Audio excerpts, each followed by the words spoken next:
السوشيال ميديا اختراع لطيف معمول عشان التواصل الاجتماعي، يعني يقرب البعيد.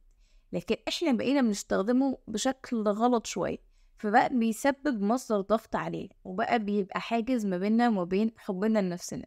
لانك طول الوقت بتعمل سكرولينج وبتشوف ده وبتشوف ده وبتشوف الناس من جميع انحاء العالم بيعيشوا ازاي وبيعملوا ايه، ويبقى عندنا قناعة ان هي دي عيشتهم فعلا. مع ان ببساطة بيعملوا بوستنج على الأحداث المهمة في حياتهم، على الأحداث اللي بتبسطهم، لأنه أكيد مفيش حد هيفضل يعمل بوستنج طول النهار والليل ويوريك كل التفاصيل اللي في حياته.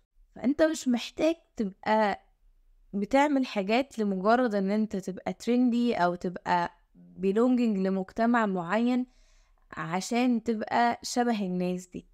انت مش مضطر تعمل كل المجهود اللي انت بتعمله ده وتعمل حاجات مش شبهك اصلا لمجرد ان انت تحس انك زيك زي باقي الناس. انت بس محتاج ان انت تقلل القعدة على السوشيال ميديا شوية وتركز مع نفسك اكتر. هتلاقي حاجات كتير بتحبها، وهتلاقي حاجات كتير بتبسطك، وهتلاقي عيشة مريحة جدا ليك اكتر بكتير من اللي انت قاعد على السوشيال ميديا دي.